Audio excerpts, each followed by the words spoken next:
नवरात्रि के 5वें दिन सुनिए श्री दुर्गा सप्तशती पाठ अध्याय 9। जय माता दी। इस अध्याय में निशुंभ का वध का वर्णन किया गया है। 9वां अध्याय का पाठ संतान प्राप्ति के लिए किया जाता है। पुत्र प्राप्ति के लिए या संतान से संबंधित किसी भी परेशानी के निवारण के लिए दुर्गा सप्तशती के 9वें अध्याय का पाठ किया जाता है। इसके अलावा संतान की उन्नति प्रगति के लिए तथा किसी भी प्रकार के खोई हुई अमूल्य वस्तु की प्राप्ति के लिए भी 9वें अध्याय का पाठ किया जाता है। यह मनोकामना पूर्ण करने में सहायक होती है। राजा ने कहा, भगवान, आपने रक्त बीज के वध से संबंध रखने वाला देवी चरित्र का यह अद्भुत महात्म्य मुझे बतलाया। अब रक्त बीज के मारे जाने पर अत्यंत क्रोध में भरे हुए शुंभ और निशुंभ में जो कर्म किया उसे मैं सुनना चाहता हूँ। ऋषि कहते हैं, राजन, युद्ध में रक्त बीज तथा अन्य दैत्यों के मारे जाने पर शुंभ और निशुंभ के क्रोध की सीमा न रही। अपनी विशाल सेना इस प्रकार मारी जाती देख निशुंभ अमर्फ अर्थात गुस्से में भरकर देवी की ओर दौड़ा। उसके साथ असुरों की प्रधान सेना थी। उसके आगे पीछे तथा पार्श्व भाग में बड़े बड़े असुर थे जो क्रोध से ओठ चबाते हुए देवी को मार डालने के लिए आए। महापराक्रमी शुंभ भी अपनी सेना के साथ मातृगणों से युद्ध करके क्रोधवश चंडिका को मारने के लिए आ गया। तब देवी के साथ शुंभ और निशुंभ का घोर संग्राम छिड़ गया। वे दोनों दैत्य मेघों की भांति बाणों की भयंकर वृष्टि कर रहे थे। उन दोनों के चलाए हुए बाणों को चंडिका ने अपने बाणों के समूह से तुरंत काट डाला और शस्त्र समूहों की वर्षा करके उन दोनों दैत्यपतियों के अंगों में भी चोट पहुंचाई। निशुंभ ने तीखी तलवार और चमकती हुई ढाल लेकर देवी के श्रेष्ठ वाहन सिंह के मस्तक पर प्रहार किया। अपने वाहन को चोट पहुंचने पर देवी ने क्षुप्र नामक बाण से निशुंभ की श्रेष्ठ तलवार तुरंत ही काट डाली और उसकी ढाल को भी, जिसमें 8 चांद जड़े थे, खंड खंड कर दिया। ढाल और तलवार के कट जाने पर उस असुर ने शक्ति चलाई, किंतु सामने आने पर देवी ने चक्र से उसके भी टुकड़े कर दिए। अब तो निशुंभ क्रोध से जल उठा और उस दानव ने देवी को मारने के लिए शूल उठाया, किंतु देवी ने समय पाने पर उसे भी मुक्के से मारकर चूर्ण कर दिया।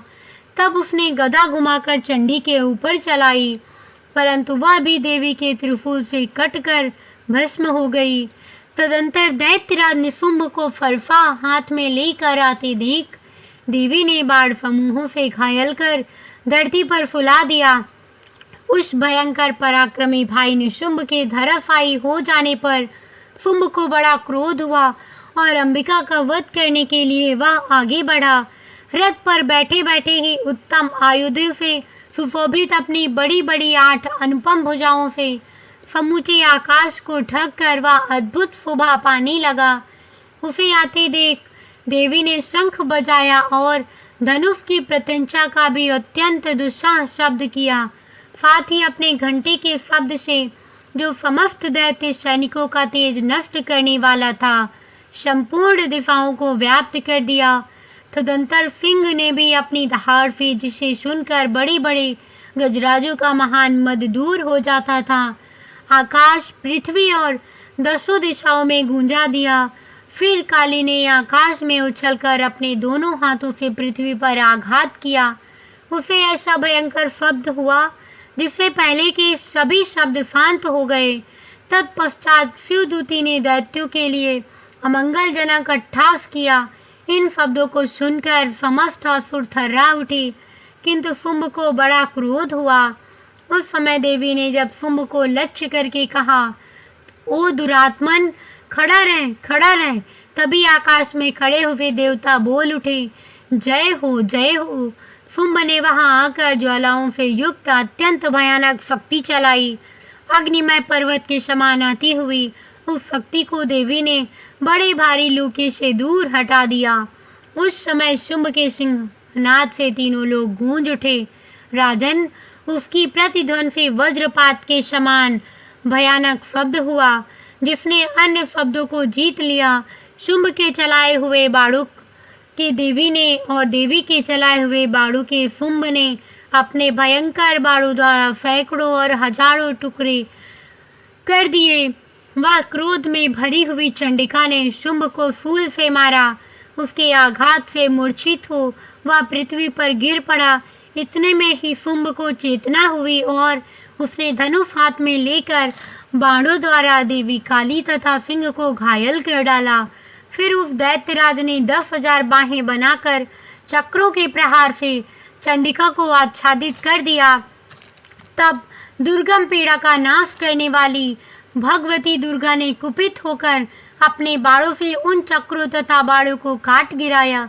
यह देख निशुंभ दैत्य सेना के साथ चंडिका का वध करने के लिए हाथ में गदा ले बड़ी वेग से दौड़ा। उसने आते ही चंडी ने तीखे धार वाली तलवार से उसकी गदा को शीघ्र ही काट डाला। तब उसने फूल हाथ में ले लिया। देवताओं को पीड़ा देने वाले निशुंभ को फूल हाथ में लिए आते देख चंडिका ने वेग से चलाए हुए अपने फूल से उसकी छाती छेद दी। फूल से विदीर्ण हो जाने पर उसकी छाती से एक दूसरा महाबली एवं महापराक्रमी पुरुष खड़ी रह कहता हुआ निकला। उस निकलते हुए पुरुष की बात सुनकर देवी ठठाकर हंस पड़ी और खड्ग से उन्होंने उसका मस्तक काट डाला। फिर तो वह पृथ्वी पर गिर पड़ा। तदंतर सिंह अपनी दाढ़ों से असुरों की गर्दन कुचलकर खाने लगा। यह बड़ा भयंकर दृश्य था। उधर काली तथा शिवदूती ने भी अन्याय दैत्यों का भक्षण आरंभ किया। कौमारी की शक्ति से विदीर्ण होकर कितने ही महादैत्य नष्ट हो गए। ब्राह्मणी ने मंत्रपूत जल से निस्तेज होकर कितने ही भाग खड़े हुए। कितने ही दैत्य माहेश्वरी के त्रिशूल से छिन्न भिन्न हो धराशायी हो गए। वाराही के थूथन के आघात से कितनों का पृथ्वी पर कचूमर निकल गया। वैष्णवी ने भी अपने चक्र से दानवों के टुकड़े टुकड़े कर डाले। ऐन्द्री के हाथ से छूटे हुए वज्र से भी कितने ही प्राणों से हाथ धो बैठे। कुछ सर नष्ट हो गए, कुछ उस भयानक युद्ध से भाग गए तथा कितने ही काली शिवदूती तथा सिंह के ग्रास बन गए। इस प्रकार श्री मार्कंडेय पुराण में सावर्णिक मनवंतर कथा के अनुसार देवी महात्म्य में निशुंभ वध नामक 9वां अध्याय पूरा हुआ। अब आइए श्रवण करते हैं श्री दुर्गा सप्तशती पाठ का 10वां अध्याय। अगर संतान गलत रास्ते पर जा रही है तो ऐसी भटकी हुई संतान को सही रास्ते पर लाने के लिए 10वां अध्याय सर्वश्रेष्ठ है। अच्छे और योग्य पुत्र की कामना के साथ अगर 10वें अध्याय का पाठ किया जाए तो योग्य संतान की प्राप्ति होती है और प्राप्त संतान सही रास्ते पर चलती हैं। ऋषि कहती हैं, राजन, अपने बाड़ों के प्राणों के समान प्यारे भाई निशुंभ को मारा गया देख तथा सारी सेना का संहार होता जान शुंभ ने कुपित होकर कहा, दुष्ट दुर्गे, तू बल के अभिमान में आकर झूठ मूठ का घमंड ना दिखा। तू बड़ी मामिनी बनी हुई है, किंतु दूसरी स्त्रियों के बल का सहारा लेकर लड़ती है। अब आइए सुनते हैं आगे की कथा। प्रिय भक्तों, देवी बोली, ओ दुष्टा, मैं अकेली ही हूँ। इस संसार में मेरे सिवा दूसरी कौन है? देख, ये मेरी ही विभूतियाँ हैं, अतः मुझ में ही प्रवेश कर रही हैं। तदंतर ब्रह्माणी आदि समस्त देवियाँ अंबिका देवी के शरीर में लीन हो गई। उस समय केवल अंबिका देवी ही रह गई। देवी बोली, मैं अपनी ऐश्वर्य शक्ति से अनेक रूपों में यहाँ उपस्थित हुई हूँ। उन सब रूपों को मैंने समेट लिया। अब अकेली ही युद्ध में खड़ी हूँ, तुम भी स्थिर हो जाओ। ऋषि कहते हैं, तदंतर देवी और शुंभ दोनों के देखते देखते भयंकर युद्ध छिड़ गया। बाणों की वर्षा तथा तीखे शस्त्रों एवं दारुण अस्त्रों के प्रहार के कारण उन दोनों का युद्ध सब लोगों के लिए बड़ा भयानक प्रतीत हुआ। उस समय अंबिका देवी ने जो सैकड़ों दिव्य अस्त्र छोड़े, उन्हें दैत्यराज शुंभ ने उनके निवारण अस्त्रों द्वारा काट डाला। इसी प्रकार शुंभ ने भी जो दिव्य अस्त्र चलाए उन्हें परमेश्वरी ने भयंकर हुंकार शब्द के उच्चारण आदि द्वारा खिलवाड़ में ही नष्ट कर डाला। तब उस असुर ने सैकड़ों बाणों से देवी को आच्छादित कर दिया। यह देख क्रोध में भरी हुई उन देवी ने भी बाढ़ मारकर उसका धनुष काट डाला। धनुष कट जाने पर फिर दैत्यराज ने शक्ति हाथ में ली, किंतु देवी ने चक्र से उसके हाथ की शक्ति को भी काट गिराया। तत्पश्चात दैत्यों के स्वामी शुंभ ने 100 चांद वाली चमकती हुई ढाल और तलवार हाथ में ले उस समय देवी पर धावा किया।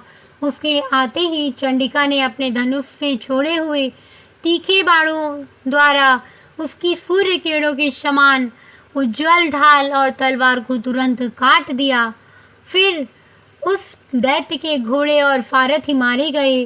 धनुष तो पहले ही कट चुका था, अब उसने अंबिका को मारने के लिए उद्यत हो भयंकर मुदुर हाथ में लिया। उसे आते देख देवी ने अपने तीक्ष्ण बाणों से उसका मुदगुर भी काट डाला। तिश पर भी वह असुर मुक्का तानकर बड़ी वेग से तेजी की ओर देवी की ओर झपटा। उस दैत्यराज ने देवी की छाती में मुक्का मारा। तब उन देवी ने भी उसकी छाती में एक चांटा जड़ दिया। देवी का थप्पड़ खाकर दैत्यराज शुंभ पृथ्वी पर गिर पड़ा, किंतु पुनः सहसा पूर्ववत उठकर खड़ा हो गया। फिर वह उछला और देवी के ऊपर ले जाकर आकाश में खड़ा हो गया। तब चंडिका आकाश में भी बिना किसी आधार के ही शुंभ के साथ युद्ध करने लगी। उस समय दैत्य और चंडिका आकाश में एक दूसरे से लड़ने लगी। उनका वह युद्ध पहले सिद्ध और मुनियों को विस्मय में डालने वाला था। फिर अंबिका ने शुंभ के साथ बहुत देर तक युद्ध करने के पश्चात उसे उठाकर घुमाया और पृथ्वी पर पटक दिया। पटके जाने पर पृथ्वी पर आने के बाद वह दुष्ट आत्मा दैत्य पुनः चंडिका का वध करने के लिए उनकी ओर बड़ी वेग से दौड़ा।